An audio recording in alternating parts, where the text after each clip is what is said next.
Delicious.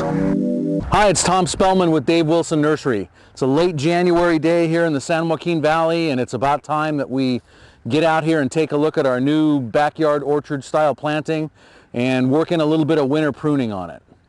We did a really good job of cutting it back heavy when we planted it about 10 months ago, and then we did a nice summer pruning on it. So it's first winter in the ground, and we want to make sure we get everything cleaned up so that our new growth flush that comes out this spring will really be our final flush to finish off the size of the trees. After that, it's size management from that point on. I've done some of these peaches and nectarines already. We had nice low cut. We had a lot of growth coming in toward the center, so I've opened up some of that growth in toward the center. We worked the pluots a little bit. I did save one. Let's go up and do an example. Our sequence of events was last year, early March, we planted out our orchard.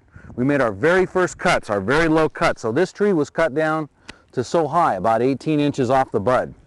We had a nice flush of growth in the summer. We did our summer pruning at here at about 3.5 to 4 feet. This is the growth that we've had through the later part of summer. So now is when we want to take into consideration some training. We want to get our tree back down to a reasonable size. We've got lots of spur wood in here in the center, but we've got way too much top on it. So I'm going to thin out some of this top growth from where we left off. What I really want to achieve is a nice balance. It's a pretty nice balanced structure, but we've got too much growth coming in toward the center. We want everything to come from the center out. And we want to choose a height again, so we're going to go at about just a little under 5 feet, 4.5 to 5 feet. Look for outward growing growth, and we're going to top at that point. This is a great time to take size management into consideration on young trees. Our next flush of growth will give us a nice, uniform, even canopy. We can do one more summer pruning for size control on that, and at that point, we'll be working with pretty much a mature size tree. So just after about 1.5 years in the ground, we'll be working with trees at a size that we want to maintain. Here's our 4-in-1 planting of peaches and nectarines and Spice Z Nectaplum. So what we want to take into consideration for this, after 10 months worth of time in the ground, is we want to make sure we keep our centers open. We want to make sure that we're giving each one of these trees 25% of this combination. We don't want any one variety to dominate. They were all nice little 1/2-inch trees when they were put in. We balanced them all down, did a nice low cut. We did one summer pruning on these also. We've opened up the centers on all 4. We've taken the growth that grew in toward the center.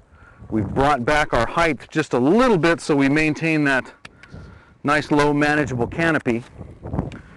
Actually, we've got a lot of flowering wood that's developed on these. We'll probably get a reasonable crop of fruit even after just one season in the ground, although we'll thin aggressively. We don't want much fruit this year. We want to concentrate on establishing future fruiting forms so that we build good fruiting canopy for the future. I'm not really interested in fruit in year 2. I'm interested in building structure so that we know we'll have a tree that's able to hold a fruit load, has a good root system, has a nice balanced canopy, and develop lots of fruiting and flowering wood this summer.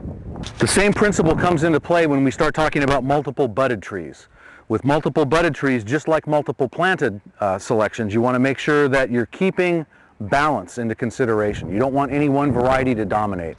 This is our 3-in-1 pluot, actually loading up with a lot of fruiting wood on it after 1 year in the ground, and we've done a good job of getting started on our balance. We have 2 buds here that were a little larger, 1 bud that was a little smaller here on this side.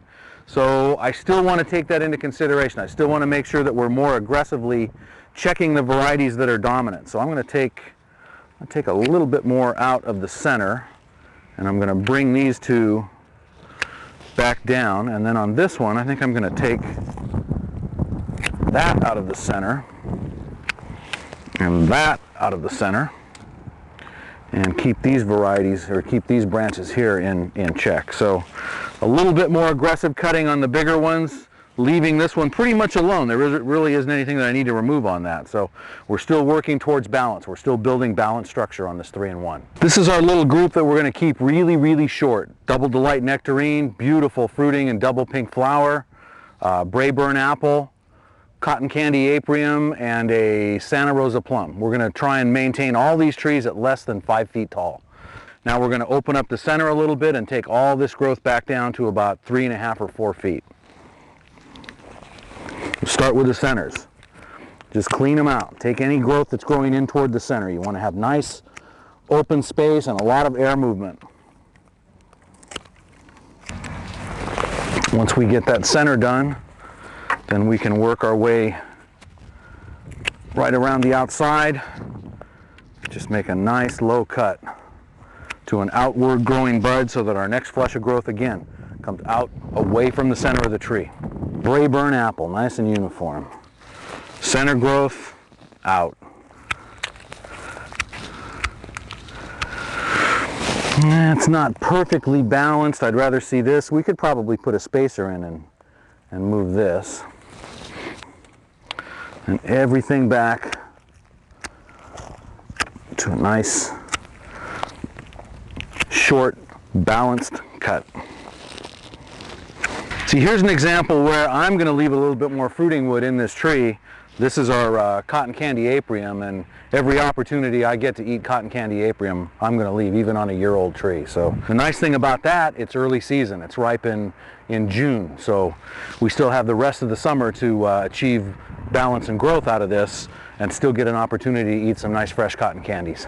Now here's our Santa Rosa. This one's going to be a real showpiece, and we're going to make sure to keep this one nice and low. So we had a lot of vigor out of it last summer, and actually when we did our summer pruning, we probably should have reduced it even considerably more because it's still a really young tree. So it's got some fruiting wood. It's got a lot of wood growing in toward the center, so we'll open up our center first. Okay, I'm going to get a little bit more dramatic on this one and bring the size down a little bit more aggressively this winter. And then we'll probably check it real aggressively again this summer so that we develop nice low canopy, and we can make sure that we can always keep it low.